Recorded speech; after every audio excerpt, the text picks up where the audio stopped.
Hello guys, good morning to all of you.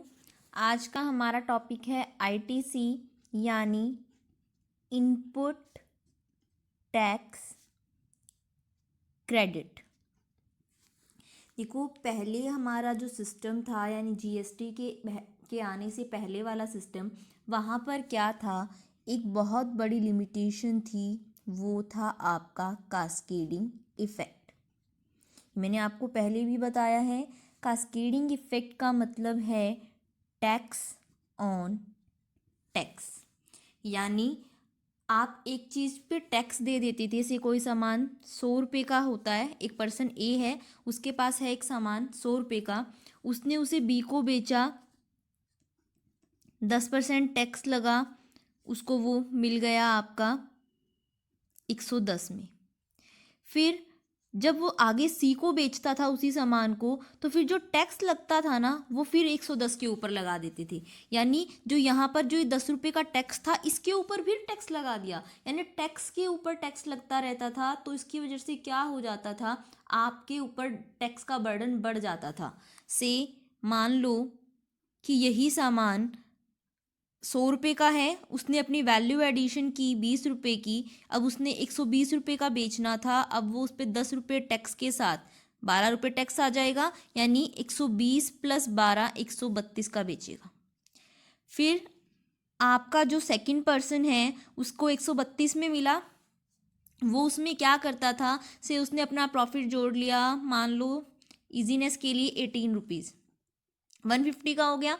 अब वो 150 के ऊपर 10% टैक्स भी देगा, यानी 15 रुपये टैक्स। तो यानी अब वो जिसको बेचेगा उसको मिलेगा कितने में, 165 रुपये में। यानी कि पहली बार में 12 रुपये टैक्स, दोबारा वाली में 15, टोटल ट्रांजैक्शन पर टैक्स हो गया 27 रुपये। अगर ये कास्केडिंग इफेक्ट ना होता तो हम लोग क्या करते, स्टार्टिंग वाली टाइम में तो 120 रुपये का सामान था, उसी के ऊपर टैक्स लगता आपका 12 रुपये। दोबारा वैल्यू एडिशन 18 रुपये हुई थी, तो वो वैल्यू एडिशन आपकी 132 में ना होकर वो आपकी 120 में होती, यानी 138 में। यानी हमें टैक्स के ऊपर टैक्स नहीं लगाना, इसमें 132 में 12 रुपये टैक्स था, मैंने उसको छोड़ दिया। 18 रुपये हमारी वैल्यू एडिशन हुई, यानी हमने उसमें अपना प्रॉफिट डाला। फिर 10% लगता, तो 13 रुपये 80 पैसे, यानी टैक्स होता आपका 25 रुपये 80 पैसे। जबकि इस कास्केडिंग इफेक्ट की वजह से, यानी टैक्स के ऊपर जो हम टैक्स लगा रही थी उसकी वजह से ये 27 रुपये था, यानी 1 रुपये 20 पैसे बढ़ गया।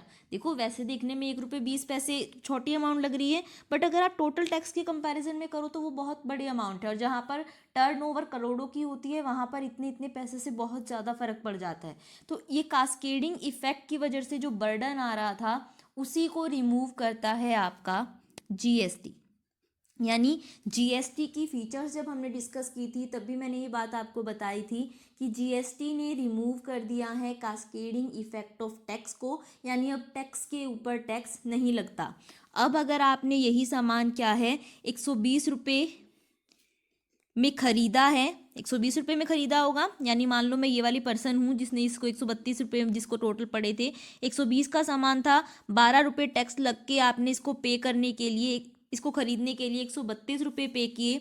दोबारा जब आप इसको बेच रहे हो 150 में, तो आपका टैक्स बना 15 रुपये। तो आपको क्या करना पड़ेगा, 15 रुपये आपका टोटल टैक्स बन रहा है, 12 आप पहले से दे चुके हो, तो अब आपको सिर्फ 3 रुपये टैक्स ही पे करना पड़ेगा। यानी ये क्या करते हैं कि आउटपुट के ऊपर जो आपका टैक्स बनता है, उसमें से आपने जो इनपुट के ऊपर टैक्स दिया था उसकी डिडक्शन आपको मिल जाती है। यही चीज़ है जो हम पढ़ेंगे अंडर इनपुट टैक्स क्रेडिट। वो सारी बात मैंने आपको सिर्फ एक बेसिक समझाने के लिए बताई थी, 1 मिनट के लिए सारी चीज़ भूल जाओ। हम लोग आईटीसी को डिस्कस कर रहे हैं, यानी इनपुट टैक्स क्रेडिट को। तो इनपुट टैक्स क्रेडिट क्या होगा कि आपने क्या करना है, ऑलवेज एक होता है आपका इनपुट, पहले इसको ब्रेक कर लेते हैं। एक होता है आपका इनपुट यानी आपका रॉ मटेरियल, यानी आपने जो फाइनल प्रोडक्ट बनाना है उसके लिए आपने कुछ रॉ मटेरियल खरीदा होगा, वो रॉ मटेरियल आपका है इनपुट। अब उस इनपुट को खरीदते हुए आपने कुछ टैक्स दिया होगा। देखो ऐसा नहीं है कि जब सामान बेचते हैं तो टैक्स लेते हैं, तो जब खरीदेंगे तो हमें देना भी पड़ेगा। यानी जब आप कोई सामान बेच रहे हो तो कस्टमर से टैक्स ले रहे हो, तो जब आप खरीदोगे तो आप कस्टमर हो, तो सामने वाला भी आपसे टैक्स लेगा।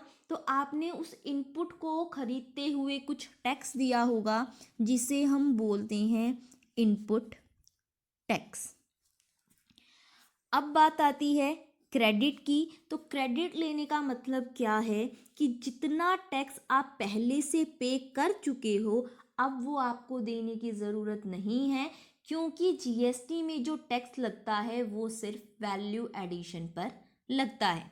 जैसे अभी हमने बोला था कि आपने कोई सामान पे 12 रुपये टैक्स पहले से दे दिया था, और अब क्या है, आपका आउटपुट टैक्स 15 बन रहा है। आउटपुट टैक्स यानी जो आप सामान फिनिश प्रोडक्ट बनाओगे उस पर जो टैक्स आपका बनेगा। तो ऐसे में आपको सिर्फ जो डिफरेंस वाला 3 है वही देना है। अगर आप ओवरऑल देखते, 120 रुपये का सामान था टैक्स से अलग, बाद वाला सामान था आपका टोटल जो हो गया था वो 150 का, दोनों के बीच में डिफरेंस था 30 रुपये का, और उसके ऊपर आप टैक्स लगाते तो भी 3 रुपये ही आता। यानी जो आपका इनपुट पर पे किया हुआ टैक्स है उसका क्रेडिट आपको आउटपुट टैक्स में से मिल जाता है। यानी जितनी आपकी टोटल टैक्स लायबिलिटी बनेगी, जितना टैक्स आपको टोटल देना होगा, उसमें से जो टैक्स आप परचेज करते हुए दे चुके हो वो पैसा आपको गवर्नमेंट को देने की ज़रूरत नहीं है। और वो जो हमें सेट ऑफ मिल रहा है ना, कि जो हमने ये 12 माइनस कर दिया है, ये क्या कर दिया है हमने, क्या इसको हम बोलते हैं कि आपने इनपुट टैक्स का क्रेडिट ले लिया है। यानी इनपुट के ऊपर जो आपने टैक्स दिया था उसको हमने एज अ क्रेडिट क्लेम कर लिया है, उसका सेट ऑफ ले लिया है, उसकी डिडक्शन ले ली है। तो अब हमारा इनपुट टैक्स क्रेडिट क्या हुआ, वो हुआ 2 वर्ड्स का कॉम्बिनेशन, एक इनपुट टैक्स और दूसरा क्रेडिट। इनपुट टैक्स यानी जो आपने टैक्स दिया था अपने इनपुट को परचेज करते हुए, अपने रॉ मटेरियल को खरीदते हुए। फिर जो आपका क्रेडिट है उसका मतलब हुआ कि आप जो वो आपने इनपुट पर टैक्स दिया था उसका डिडक्शन क्लेम कर रहे हो, उसका सेट ऑफ ले रहे हो। यानी आपका जो टोटल टैक्स आउटपुट के ऊपर बनेगा, आपके फिनिश प्रोडक्ट के ऊपर बनेगा, उसमें से आप उसको डिडक्ट कर सकते हो, उसको रिड्यूस कर सकते हो। टोटल जो आपकी आउटपुट की लायबिलिटी थी उसमें से आप कम पे करोगे 12 रुपये। यहाँ पर टोटल 15 रुपये की लायबिलिटी थी, लेकिन उसमें से आप 12 रुपये कम पे करोगे, क्योंकि वो आपने इनपुट पर टैक्स दिया हुआ है। तो इसी को बोला जाता है इनपुट टैक्स क्रेडिट। यानी setting of the amount of input tax paid by a supplier against the amount of his output tax. दोबारा बोल रही हूं, आईटीसी यानी input tax credit means setting of the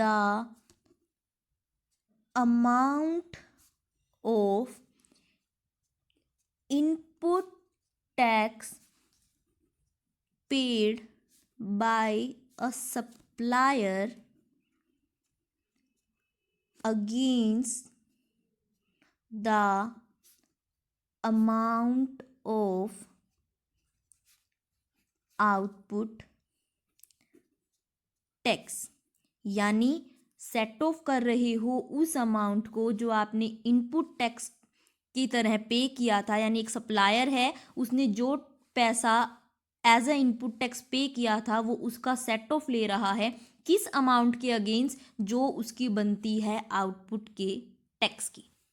उसी को बोला जाता है आईटीसी।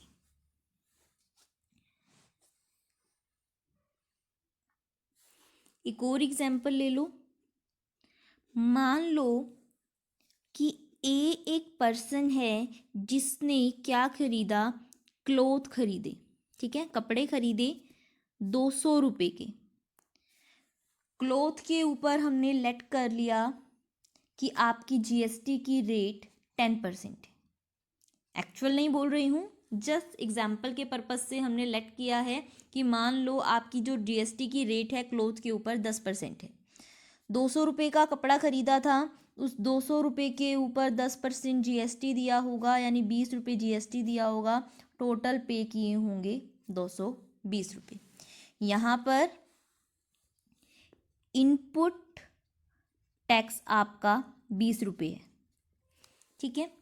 फिर उसने क्या किया, जो उसने 200 रुपये का कपड़ा खरीदा था, 20 रुपये तो टैक्स था, उसका सामान उसे नहीं मिला है, वो तो उसने सिर्फ पे किए हैं।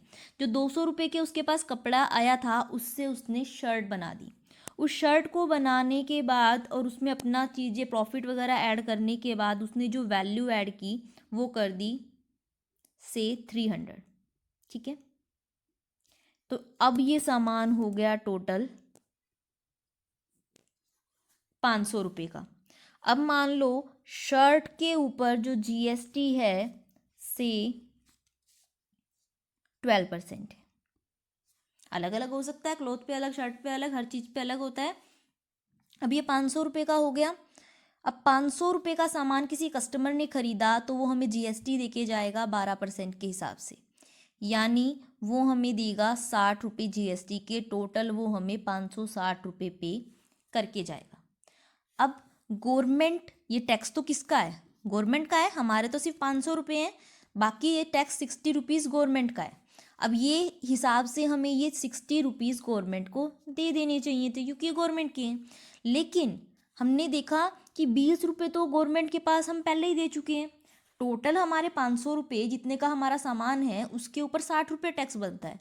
20 रुपये हम पहले ही जब खरीदा था टैक्स के दे चुके हैं, तो हम गवर्नमेंट को 2 बार क्यों दें, 2 बार एक ही चीज़ के ऊपर हम टैक्स क्यों दें। ऐसे तो हमारा टैक्स 80 रुपीज़ हो गया, जबकि हमारा टोटल तो बनता तो 60 ही था। तो आप इस 60 में से वो जो 20 रुपये है पहले दे चुके हो, 60 आपका क्या है, आउटपुट पर बनने वाला टैक्स, और 20 रुपये हमने बोला था वो है आपका इनपुट पर ऑलरेडी दे चुके जो टैक्स। तो जब इनपुट पे दिए हुए टैक्स को आप सेट ऑफ की तरह क्लेम करोगे इस आउटपुट टैक्स में से, यानी अब आप सिर्फ गवर्नमेंट को 40 रुपये दोगे, आपने 20 रुपये काट लिए कि हम पहले पे कर चुके हैं, तो जो वो काटना है ना कि आपने वो 20 रुपये पहले दे लिए इसलिए काट लिए, उसी को बोला जाता है कि जो इनपुट पर हमने टैक्स दिया था उसका क्रेडिट लिया है, input tax credit.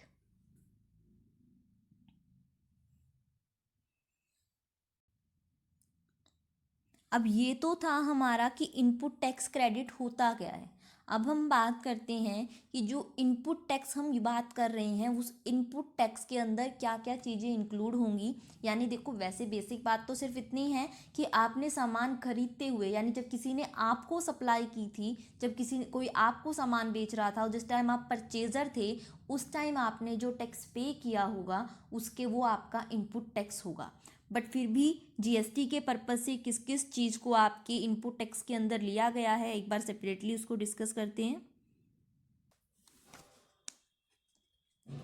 Input tax, तो देखो इस इनपुट टैक्स में इंक्लूड होगा कोई भी टैक्स जो आपने GST एक्ट के अंदर पे किया था जब आप सामान को परचेज कर रहे थे।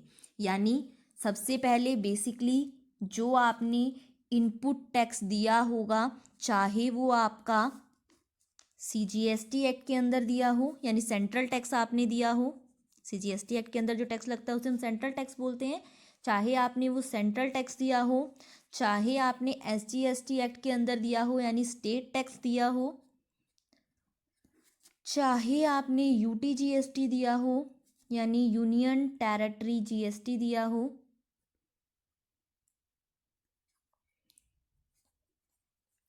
चाहे आपने IGST दिया हो यानी इंटीग्रेटेड टैक्स दिया हो। यानी आपने इनमें से जो भी टैक्स दिया होगा एज अ सप्लायर, यानी अब आप सप्लाई कर रहे हो सामान को, जब आपने उस सामान को ख़रीदा होगा तो आपने सप्लायर को जो जो टैक्स दिया होगा इनमें से वो सारे इंक्लूड होंगे इनपुट टैक्स के अंदर। इसके साथ साथ इसमें इंक्लूड होगा जो भी टैक्स आप दोगे इंपोर्ट ऑफ गुड्स पे। गुड्स इंपोर्ट करते हैं तब भी वैसे हमारा IGST ही लगता है। तो जब हम, ये तो बात थी कि अगर इंटर स्टेट बिजनेस हो उसकी बात, अगर आप कोई सामान बाहर से ला रहे हो तो उस केस में आपने जो टैक्स दिया होगा वो भी आपका इनपुट टैक्स है। प्लस जो आपने टैक्स पे किया होगा under reverse charge. Reverse charge का मतलब होता है कि जब आप सप्लाई को रिसीव कर रहे हो, देखो रिसिपिएंट हो आप, यहाँ पर आप सप्लाई कोई सामान खरीद रहे हो, तो हम करते क्या हैं, जब हम कोई सामान खरीदते हैं, जैसे हमने एग्जाम्पल लिया था 120 रुपये का सामान था, उसमें 12 रुपये टैक्स था, तो हमने क्या किए थे, पूरे 132 रुपये सप्लायर को दे दिए थे। सप्लायर 120 खुद रखेगा, 12 गवर्नमेंट को दे के आएगा, लेकिन हमें तो पूरे 132 के 32 सप्लायर को पकड़ा दिए थे। रिवर्स चार्ज में जैसे हम हर बार बात करते हैं कि अगर आपका सप्लायर अनरजिस्टर्ड पर्सन है जबकि रिसिपिएंट यानी जो खरीदने वाला है वो रजिस्टर्ड पर्सन है, तो उस केस में वो क्या करता है, खुद ही टैक्स को पे करता है गवर्नमेंट को, यानी वो 132 के 32 रुपये सप्लायर को नहीं देगा, वो सिर्फ 120 रुपये सप्लायर को देगा, बाकी के 12 रुपये खुद ले जाकर गवर्नमेंट को देगा। तो ये कह रहे हैं कि अगर आपने कोई टैक्स अंडर रिवर्स चार्ज पे किया था, यानी आपने वो टैक्स सप्लायर को के हाथ में नहीं दिया था बल्कि गवर्नमेंट को सबमिट करवाया था, तो उस केस वो जो पर्टिकुलर टैक्स आपने दिया होगा वो भी आपका इनपुट टैक्स माना जाएगा, चाहे वो टैक्स आपने पे किया हो अंडर सेक्शन 9(3) और 9(4).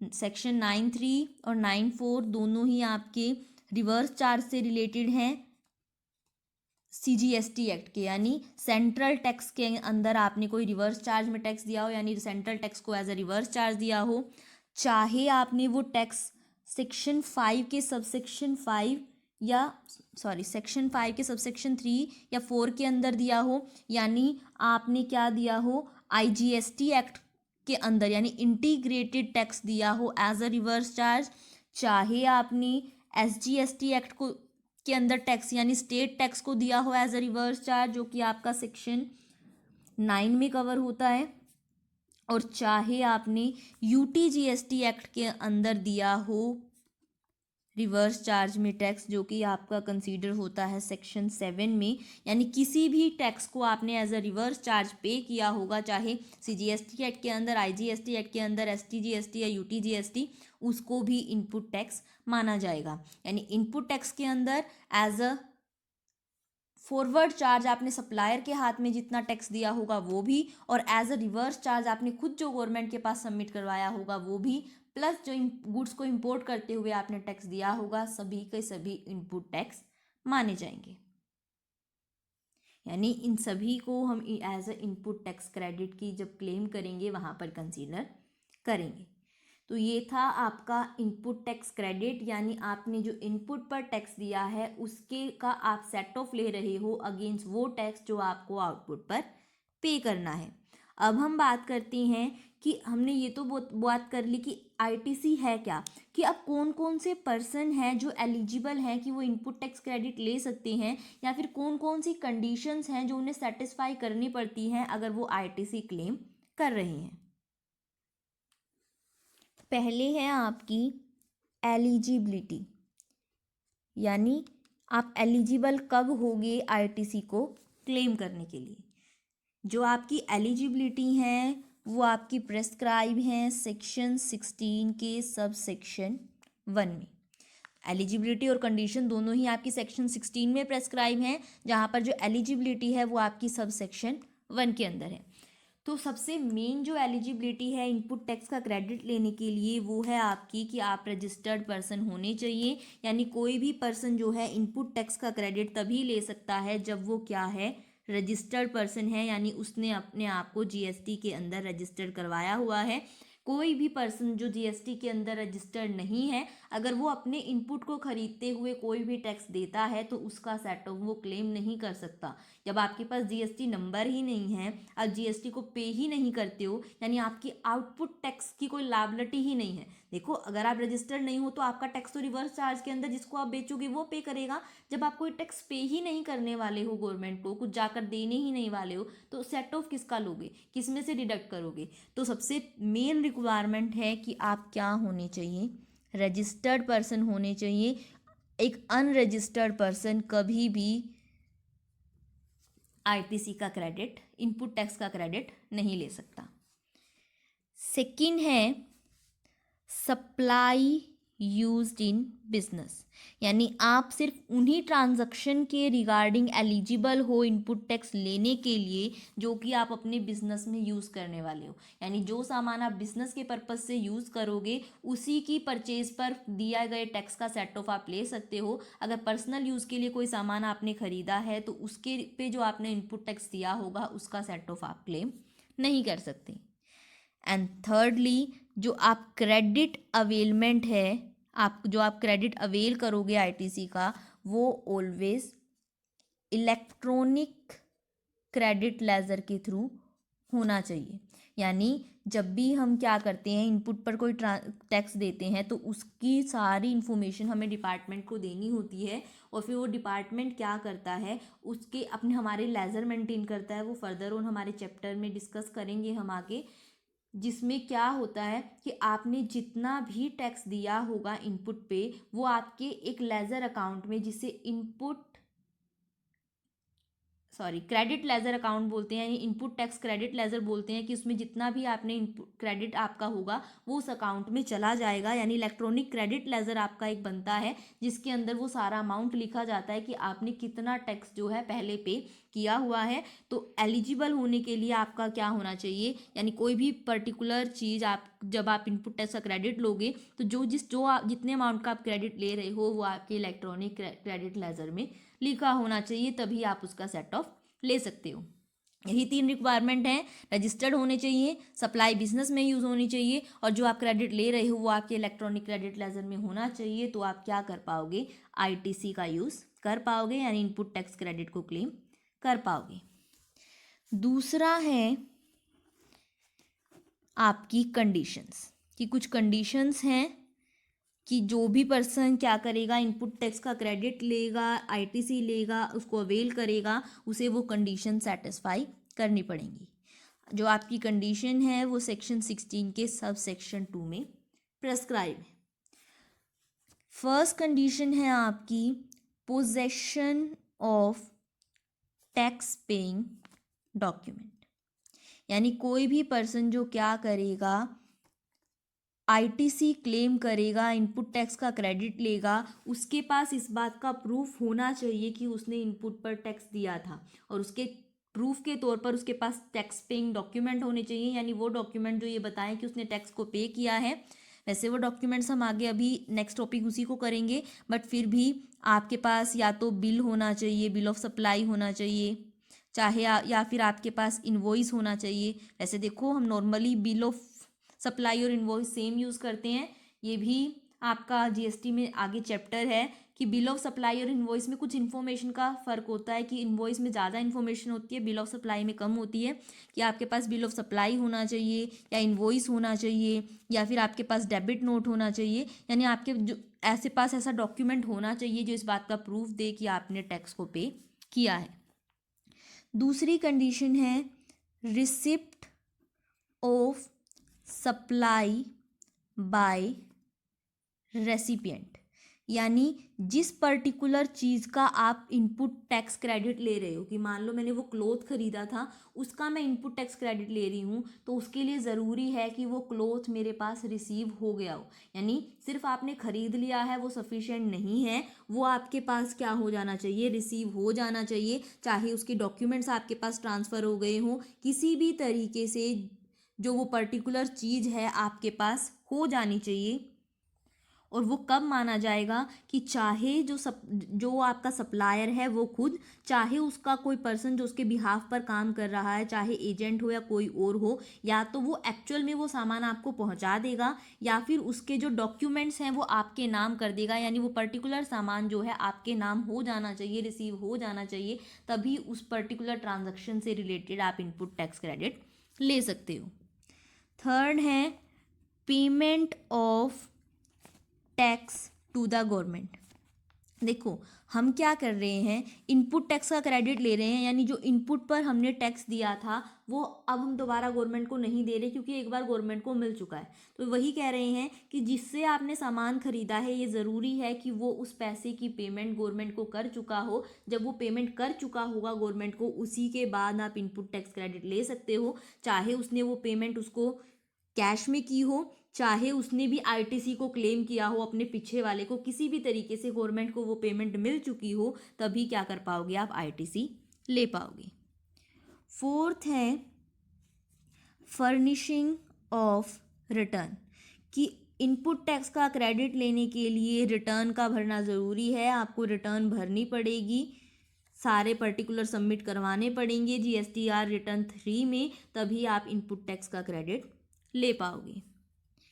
फिफ्थ है आपका on receipt of last lot of input. Last lot of input का मतलब है कि अगर आपका सामान लोट्स में आ रहा है, यानी थोड़ा मान लो आपने 1000 यूनिट खरीदी थी, 200 करके आ रही हैं, 5 बार में आएंगी, तो आप पर और बिल एक ही बना है, तो उस केस में आप जो इनपुट टैक्स क्रेडिट लोगे वो तब लोगे जब आपके पास वो 5वीं बार वाला जो 200 है ना वो आ जाएगा, यानी आपके पास पूरी की पूरी 1000 यूनिट पहुंच जाएंगी, उसके बाद ही आप आईटीसी ले सकते हो। यानी अगर आप लोट्स में सामान मंगवा रहे हो, अच्छा ठीक है, लास्ट था ये, जब आप लोट्स में सामान मंगवा रहे हो तो जिस दिन आपको लास्ट लोट रिसीव होगा उसी के बाद आप इनपुट टैक्स का क्रेडिट ले सकते हो। 6 कंडीशन है payment to supplier within 180 days, कि ऐसा आप नहीं कर सकते कि आपने खुद तो सप्लायर को उसके पैसे दिए नहीं हैं, यानी आपने ना वो 120 रुपये दिए हैं, ना वो 12 रुपये का टैक्स उसे दिया है, और आप क्या करने लग गए, उसका सेट ऑफ लेने लग गए।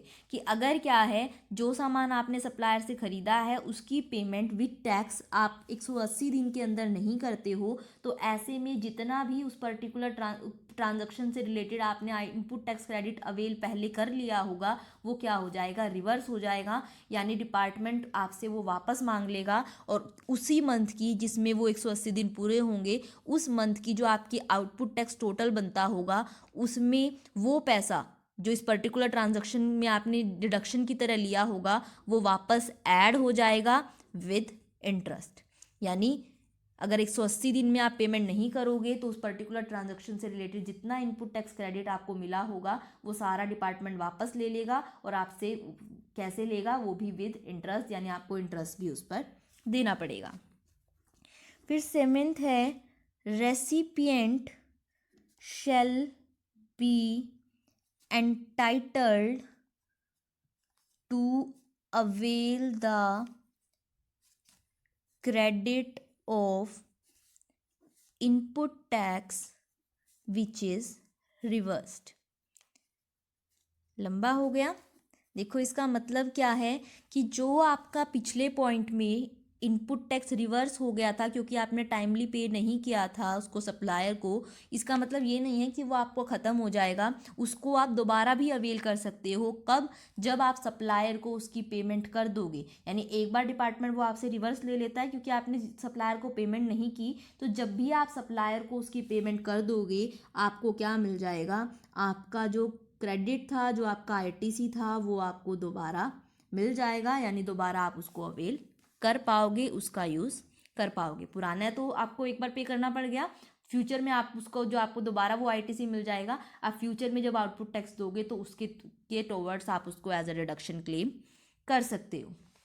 एंड लास्ट है नो डेप्रीसिएशन, कि अगर क्या है, वैसे देखो बाकी सारी आपकी कंडीशन सेक्शन 16 के सब सेक्शन 2 में प्रेस्क्राइब थी, डेप्रीसिएशन वाली कंडीशन अलग से सेक्शन 3 में प्रेस्क्राइब है ये भी कंडीशन कि इनपुट जो आपका इनकम टैक्स एक्ट 1961 है उसके अंदर आपको डेप्रीसिएशन की डिडक्शन मिलती है, लेकिन आप दोनों में से कोई एक ही ले सकते हो। अगर आपको इनपुट टैक्स क्रेडिट लेना है तो उसकी कंडीशन है कि आपको डेप्रीसिएशन की डिडक्शन छोड़नी पड़ेगी, यानी दोनों में से क्योंकि एक ही अलाउड है। और हम बात कर रहे हैं कि अगर आपको इनपुट टैक्स क्रेडिट लेना है तो एक कंडीशन है, वो क्या है, आपको डेप्रीसिएशन की डिडक्शन छोड़नी पड़ेगी, क्योंकि दोनों में से सिर्फ एक ही लेना अलाउड है। तो ये 8 कंडीशन है कि आपको क्या करना पड़ेगा, टैक्स पेइंग डॉक्यूमेंट रखने पड़ेंगे, सप्लाई आपको रिसीव हो जानी चाहिए, गवर्नमेंट को पेमेंट मिल जानी चाहिए, जो रिटर्न है वो फर्निश हो जानी चाहिए,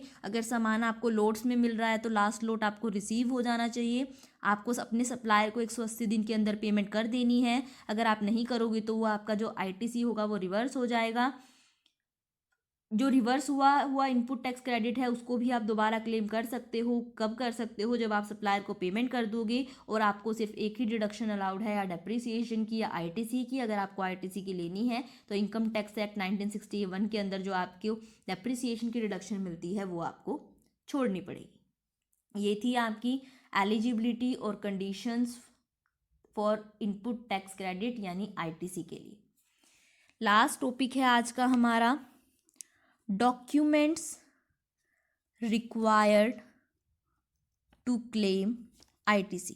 यानी आईटीसी को क्लेम करने के लिए कौन कौन से डॉक्यूमेंट्स रिक्वायर होते हैं। ये डॉक्यूमेंट आपके सेक्शन 16 के 3rd सबसेक्शन में ही प्रेस्क्राइब हैं। ये क्या बोलते हैं कि अगर क्या है, आपने सप्लायर को ही टैक्स पकड़ाया था, उसी के हाथ में दिया था, तो आपके पास क्या होना चाहिए? सप्लायर का बनाया हुआ इनवॉइस होना चाहिए। अगर क्या है, आप रिवर्स चार्ज के अंदर टैक्स दे रहे हो तो रेसिपिएंट भी क्या करता है? टैक्स इनवॉइस बनाता है, तो आपके पास वो होना चाहिए। या फिर आपके पास डेबिट नोट होना चाहिए। डेबिट नोट होता है कि जब आपकी वो इनवॉइस में कुछ चेंज करना होता है उसके अमाउंट को, तो उस टाइम हम डेबिट नोट का यूज़ करते हैं। ये हम डिटेल में बाद में ही डिस्कस करेंगे जब ये हमारी कंसेप्ट आएगी। या आपके पास कोई भी और डॉक्यूमेंट, बिल ऑफ सप्लाई हो या कोई भी ऐसा डॉक्यूमेंट जो ये बस प्रूव करता हो कि आपने टैक्स पे किया है, वो होना चाहिए। तभी आप क्या कर सकते हो? आईटीसी को क्लेम कर सकते हो। यानी कोई भी ऐसा, जो हमने वैसे पहले आपको पहले बता ही दिया था कि आपके पास बिल ऑफ सप्लाई हो, इनवॉइस हो, डेबिट नोट हो, कोई भी डॉक्यूमेंट जो इस बात को प्रूव करता हो कि आपने टैक्स पे किया है, वो आपके पास होना चाहिए। तभी आप आईटीसी को क्लेम कर पाओगे। तो ये था आपका इनपुट टैक्स क्रेडिट। इसका यूटिलाइजेशन कैसे होता है, कब तक हो सकता है, ये हम फर्दर ऑन वीडियोस में डिस्कस करेंगे। अभी यहाँ तक समझने की कोशिश करना, जहाँ कन्फ्यूज़न हो पूछ लेना। और अगर वीडियो पसंद आई हो तो वीडियो को लाइक और चैनल को सब्सक्राइब ज़रूर करना। Thank you.